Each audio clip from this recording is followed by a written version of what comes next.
नमस्कार, मैं हूं विनोद महला। आप देख रहे हैं दा मुद्दा। हरियाणा की सियासत में स्वर्गीय चौधरी भजन लाल को पीएचडी माना जाता था। कहते थे सियासत की पीएचडी यानी सियासत में जितने निपुण चौधरी भजन लाल है कोई दूसरे नेता नहीं है। लेकिन कहीं ना कहीं करनाल लोकसभा क्षेत्र के लोगों ने उनकी जो पीएचडी की डिग्री थी उस पर सवाल खड़े कर दिए थे, उनको चुनाव मैदान में हरा दिया था। तो देखे पूर्व मुख्यमंत्री चौधरी भूपेंद्र सिंह हुड्डा ने चौधरी भजन लाल की उस पीएचडी की डिग्री को फाड़ कर फेंक दी थी और 2005 में मुख्यमंत्री बन गए थे। दरअसल बात करें चौधरी बंसी लाल की, हरियाणा की सियासत में चौधरी बंसी लाल का भी बड़ा नाम रहा है। और बंसी लाल के बारे में कहा जाता है कि उन्होंने कहा था कि एक बार सियासत हाथ में आ जाए तो उसके बाद वो सत्ता को नहीं छोड़ेंगे।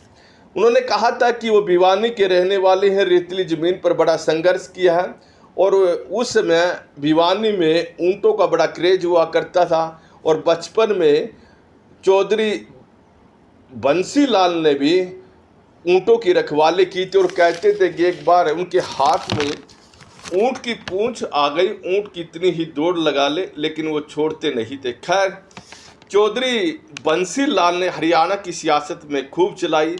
तो देखे जब चौधरी भजन लाल कांग्रेस पार्टी में आए तो उसके बाद यहाँ कांग्रेस पार्टी में चौधरी बंसी लाल के लिए कठिनाइयाँ पैदा होनी शुरू हो गई थी और चौधरी बंसी लाल को हटाकर चौधरी भजन लाल को मुख्यमंत्री भी बनाया गया। दोनों की कभी बनी नहीं, 36 का आंकड़ा रहा और इससे परेशान होकर चौधरी बंसी लाल ने अपनी हरियाणा विकास पार्टी तक बना ली थी। इसी तरह से देखे चौधरी वीरेंद्र सिंह ने भी प्रयास किया था कि चौधरी भजन लाल को टक्कर दे। एक बार उन्होंने पार्टी को भी छोड़ा था और उसके बाद दोबारा वो पार्टी में भी आ गए थे, लेकिन चौधरी वीरेंद्र सिंह भी चौधरी भजन लाल का मुकाबला नहीं कर सके और निर्मल सिंह ने भी आंखें तरेरी थी। तो देखे करनाल से सांसद रहे पंडित चिरंजी लाल, उन्होंने भी चौधरी भजन लाल के साथ आंखें मिलाने का प्रयास किया था, लेकिन चौधरी भजन लाल ने करनाल में आकर खुद लोकसभा का चुनाव लड़ा और उनकी टिकट कटवा दी थी। हालांकि पहली दफ़ा 50,000 वोटों से चौधरी भजन लाल सांसद बन गए थे, लेकिन दूसरी दफ़ा चौधरी भजन लाल को करनाल की जनता ने 1 साल के बाद ही 1.5 लाख वोटों से पराजित कर दिया था। तो देखिए यहाँ करनाल की जनता ने जो चौधरी भजन लाल की सियासी पीएचडी थी उस पर संदेह व्यक्त कर दिया था कि ये पीएचडी है, इसे इतनी मजबूती से ना ले, इसे संदेह में ले। तो देखिए 2005 के अंदर भूपेंद्र सिंह हुड्डा ने चौधरी भजन लाल की पीएचडी की डिग्री को फाड़ कर फेंक दिया था और वो खुद मुख्यमंत्री बन गए थे।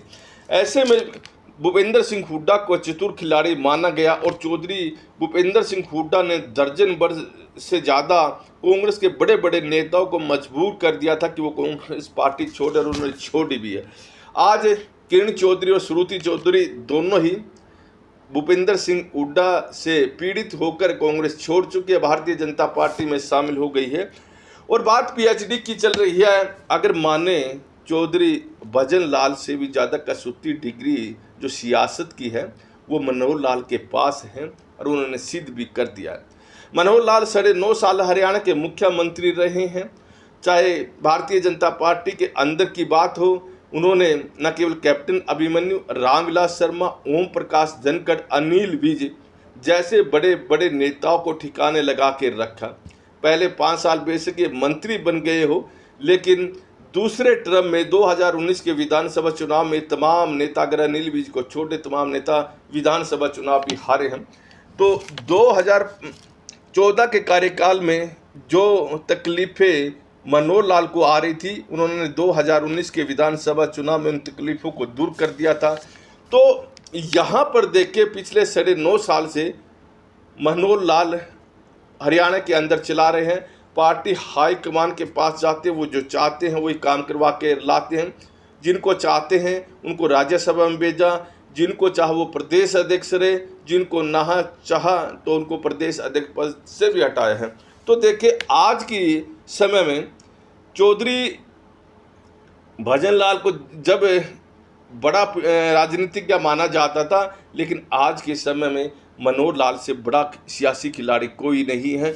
और धीरे धीरे करके वो कांग्रेस में सेंधमारी भी कर रहे हैं। और देखिए, कांग्रेस के कई बड़े नेता आज भारतीय जनता पार्टी में हैं, चाहे इनमें अब किरण चौधरी, श्रुति चौधरी, डॉक्टर अशोक तंवर, रणजीत चौटाला और कुलदीप बिश्नोई जैसी शख्सियत आज भारतीय जनता पार्टी के अंदर हैं।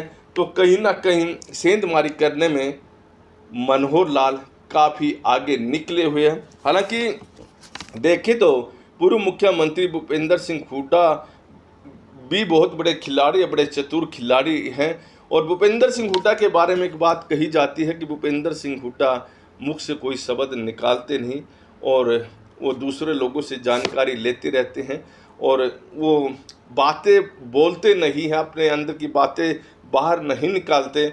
और जब मौका आता है, जिस भी नेता को पटकनी देनी होती है वो पटकनी देते हैं। और अब तक भूपेंद्र सिंह हुड्डा भी सफल रहे हैं, लेकिन कहीं ना कहीं देखें, मनोहर लाल ने ही भूपेंद्र सिंह हुड्डा की चतुराई को थोड़ा कमज़ोर किया है, उसको चलने नहीं दिया।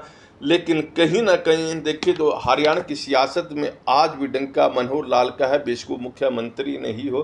तो देखिए, जब भी दिल्ली में कोई कार्यक्रम होता है वहाँ पर मुख्यमंत्री नायब सिंह सैनी से ज़्यादा जो महत्व मिलता है वो मनोहर लाल को मिलता है। मुख्यमंत्री नायब सिंह सैनी से पहले मनोहर लाल का नाम आता है। तो अब भी हरियाणा की सियासत के सबसे बड़े खिलाड़ी अगर कोई माने जाते हैं वो मनोहर लाल माने जाते हैं। यह बात अलग है कि जनता में उनकी पकड़ इतनी अच्छी खासी नहीं है, क्योंकि जनता मनोहर लाल को ज़्यादा पसंद नहीं करती। और यही कारण रहा है कि 5 लोकसभा सीटों पर अगर भारतीय जनता पार्टी हारी है तो एंटी इनकम्बेंसी वो मनोहर लाल की थी। लेकिन देखिए, पार्टी हाईकमान में तिकड़मबाजी जो करना जानते हैं वो मनोहर लाल अच्छी तरह से जानते हैं। पार्टी के अंदर हरियाणा में किस नेता को कब झटका देना है वो मनोहर लाल अच्छी तरह से जानते हैं और सियासत के एक बड़े खिलाड़ी के तौर पर उभरे हैं।